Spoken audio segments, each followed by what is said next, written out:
একটা মানুষের জন্য যে 10টা মানুষের ক্ষতি করো, এটা আবার কেমন আন্দোলন? খালি আন্দোলন আর আন্দোলন দেশের মধ্যেই দেখতাছি, দেশের উন্নতি কোনো দেখতাছি না। যেখানেই যাই সেখানেই জ্যাম, গায়ে নিতে বের হমু তাই ভয় লাগতেছে।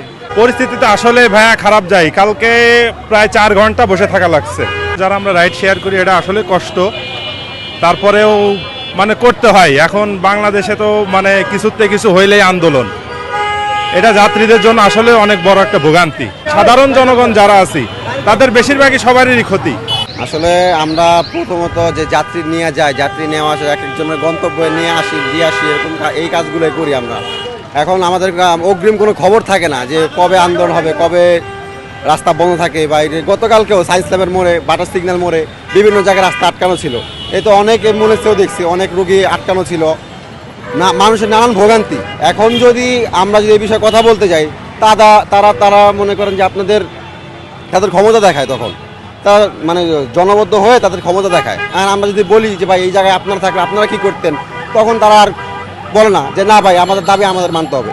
তো আমার কথা হলো যে ভাই আপনারা দাবি যা করেন, আপনারা দাবি জানান, আপনারা আন্দোলন করেন, কোনো সমস্যা নেই। আমাদেরকে সাইড করে রাখেন, এক সাইড দিয়ে রাস্তা ক্লিয়ার করে রাখেন। কিন্তু আপনারা রাস্তা ক্লিয়ার না করা, পুরো রাস্তা আটকায় দিয়া তারপরে মনে করেন আপনার আন্দোলন আপনারা চালাই যেতেছেন। এটা তো ভাই ভোগান্তি, এটা সবারই ভোগান্তি। আমি কেন, আমার মতো আরও 10টা রাইডারকে জিজ্ঞাসা করেন, তারা সে একই কথাই বলবে যে ভাই এটা ভোগান্তি। আমরা তো সারাদিন রাস্তায় থাকি, রাস্তায় মনে করেন যে নর্মাল জ্যাম আমরা ঠেলি, কিন্তু যখন দেখা গেছে আন্দোলন থাকে পুরো রাস্তায় আমাদের আটকে রাখা লাগে। তার ভিতরে বড় কথা হলো কি, আমরা একটা যাত্রী নিয়ে গেলাম, একটা ভাড়া নিয়ে গেলাম, যাত্রী যদি অর্ধেক রাস্তায় নামাই দেওয়া লাগে, আমাদের ভাড়া পুরোপুরি পে করে না তারা। তখন তাদের কথা হলো যে ভাই আপনি আমাকে নিয়ে যেতে পারেন না, এটা আপনার ব্যর্থতা, আমার ব্যর্থতা না। তখন আমরা এই কথা কার কাছে বলবো? এটা তো আমরা কারোর কাছে বলতে পারি না। তো এখন ওরা যদি আন্দোলন করে, ওদের আন্দোলন ওরা করুক, আমাদের জন্য রাস্তা ক্লিয়ার করে রাখুক। এক সাইড দিয়ে একটা গাড়ি যাওয়ার মতো, একটা অ্যাম্বুলেন্স যাওয়ার মতো রাস্তা ক্লিয়ার করে ওরা আন্দোলন করুক, আমাদের কোনো সমস্যা নাই। আমরাও সাধুবাদ জানাই যে হ্যাঁ তোমরা আন্দোলন করার কাজ করো, আমাদেরকে একটু ক্লিয়ার করে দাও। নাহলে আমরা মানুষের বিভিন্ন কাজ থাকি, ইম্পর্টেন্ট কাজ থাকি। এখন কে কার কথা শুনবে? সবার কথা ওই একই যে আমাদের দাবি তো মানতে হবে। এখন তো তোমাদের দাবি মানতে গিয়ে যদি একটা মানুষের জন্য যে 10টা মানুষের ক্ষতি করো, এটা আবার কেমন আন্দোলন? আজকে ভাইয়া বেশি ইনকাম করতে পারি না, 400-500 টাকার মতো। মানে জ্যাম জটের কারণে কোথাও যাওয়া যাচ্ছে না, যেখানেই যাই সেখানেই জ্যাম, গায়ে নিতে বের হমু তাই ভয় লাগতেছে। জায়গায় ট্রিপ নিয়ে বের হমু, যেখানে লাগে আধা ঘন্টা সেখানে লাগতেছে 1.5 ঘন্টা 2 ঘন্টা। তা খুবই বিরক্তজনক, এটার জন্য খুবই ভোগান্তি কথা হয় আমাদের।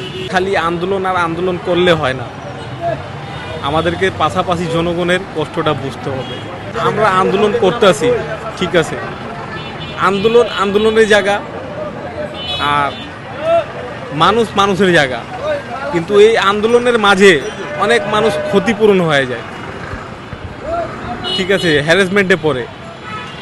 কোনো রোগী মানুষ মেডিকেলে যাচ্ছে, সে তারে নিয়ে জ্যামের মধ্যে ঘন্টার উপরে ঘন্টা বসে থাকা লাগে। খালি আন্দোলন আর আন্দোলন দেশের মধ্যেই দেখতাছি, দেশের উন্নতি কোনো দেখতাছি না।